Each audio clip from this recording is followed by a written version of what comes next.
ورځې دا مطلب دا یعنې مر سړی د خپل بچي ته کښېني هوا دې دا الفاظ استعمال کړي چې زما بچی دلته 3 ورځې دا ظلم کېږي او دا مطلب مري او دا ظالمان علاج دپاره یې ورته نشي ویلی چې دا هلته بوځه دا خو مدرسه نه شوه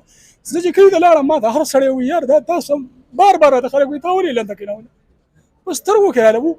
ګوتې راکوي زما نوم ناصر دی زه د کلي رابات یم او دا ماشوم ما دا 4م کال دی په دې مدرسه کې داخله کړی په عایشه بنات کې دا په ډب غریب آباد کې ده نو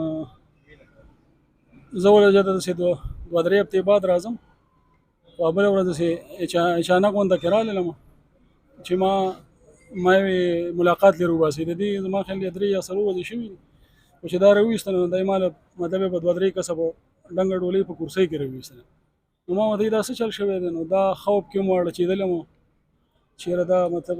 لکه مطلب هغه کم پرشر چې په هغې په خپله ونو بس د هغې وجې نه کېږي سړی بیماري بس هر څوک بیماري ما ته یې دا دغه شان ده کېدله پړدله رالوېدی نو ما یې چا دیکه در کړې ده وایي نه چا دیکه خو نه ده را کړې زه خو بس مطلب چې داسې په خپله رالوېدی ډېر مې ورته وویل خو ویل نه نو ما له هسې خپله داسې غوسه غونډه کې راغلی چې یار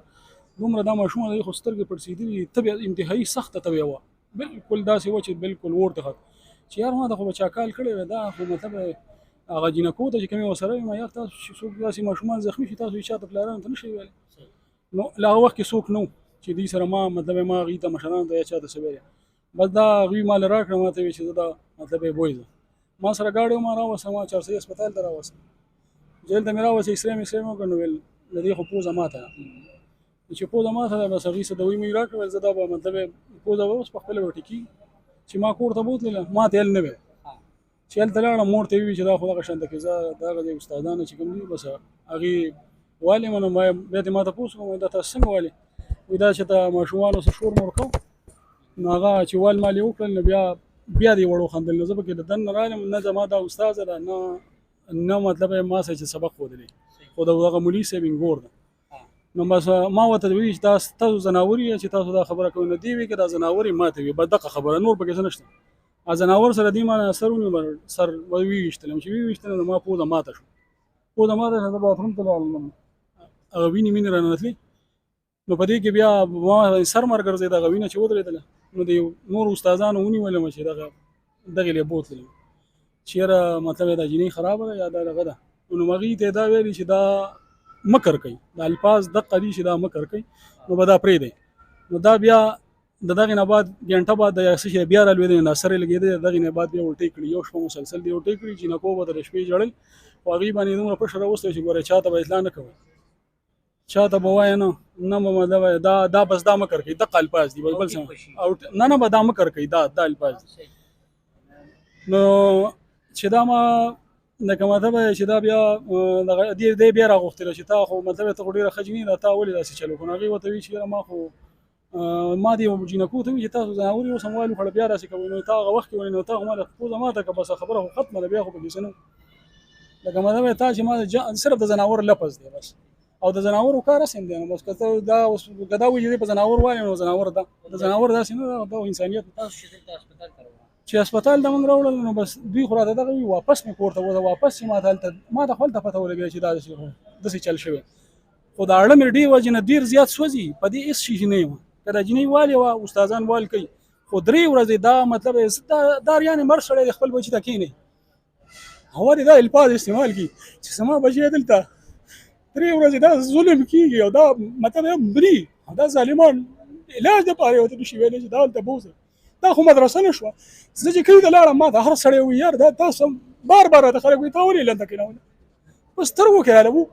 ګوتې راکوي نن مې 3 ورځ ده چې د اړه مې داسې ژاړي چې دې سره څه چل وکړم ما له خو چل نه راځي د چا بچی چې په دې الفاظو کې 3 ورځې ته ما ته ووایې چې د چا بچی داسې زخمي علاج یې نه کېږي بس تاسو ما ته ووایئ زه نه پوهېږم مجبوري مې دا چا راته یې رپورټ مه کوه دا خو مطلب نن سبا څوک په دې مدرسه او جومات باندې نشي ورتلی انتظامیه هم ورته څه نشي ویلی خو زه دا تپوس کوم بیا مې مرالم ما وی مطلب زه داسې څه نه کوم داسې حرکت دا بس موږ په دې ملک کې اوسېږو څه نه څه خو به انصاف کېږي د بیا رالم دغه راپورټ مې وکړو بس باقي به الله ته سپارو. تاسو چې دلته خپل ماشوم راوسته ډاکټر سوي جدي کم ځای خوب دی د دې خو لا نور الټراساوند مې ځکه چې ما هلته چې ما اسرې ته سملول نو دی به وي زما دا ځای خوږي دغه مات ځای نه دومره تنګه نه وه چې څونه دی نه دغه څیزونه به اوس بیا ګورو. خو لکه چې دا پوزه یې ماته ده نو اوس دی بل راته ویلي چې دا لکه په هغه شپه باندې خو د پوزې ډاکټر نو سار د پوزې ډاکټر بیا وکته هغه وایي چې زموږ نن اپریشن دی لکه سبا یو ورځ به ریزرف ساتي نو بیا به ته موږ به د دې اپریشن کوو نو چې هغه وکتل هغې ورته داسې دغه کړه ماته دا کاږه پاتې کېږي بس اوس به اپریشن کوو. اوس د ماشوم حال څنګه دی؟ اوس دې وخت کې بهتر دی 2-3 ورځې وشو نو بس هغه دوايانې موانې خوړلي اوس خبرې کولی شي خو پرون بیګا پورې بلکې د سهاره پورې انتهایي خراب و. ما دا به د شپې به هم چغې بیګا ما دا 3 بجې دې چغې وال شروع کړل لکه سړي باندې چې غیره وي خوب وي نو دا ما غېږ کې سملول نو تلاوت څه دغه سهار نه بعد بهتره ده ګزاره کوي او بیګا د شپې بیګا چې موږ مازدیګر وته دا چې ته د کم زما یو ماما دی دغه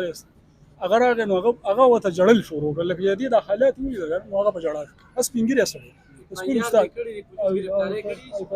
نو پته راته نه لګي ما ته پته نه لګي خبره ده دا ماشوم عمر څومره دی او څونه وخت نشو داخله دا 4 کاله وشو دا څلورمه درجه ده دریمه درجه ده یو کال داسې قرت کړی او دا دریمه درجه ده دا 14 کالو ده تقریبا. او هغه مدرسې نوم څه دی؟ عایشه بنات بس هغې چې ماشوم کوم نوم یې هغه نه پېژنم عایشه بنات. او پولیس ته راغلي و هغې ته څه ویلي دي چې نه ما نه بیا څوک نه راغلی بس هغه وخت چې په یار کم شوی دی بس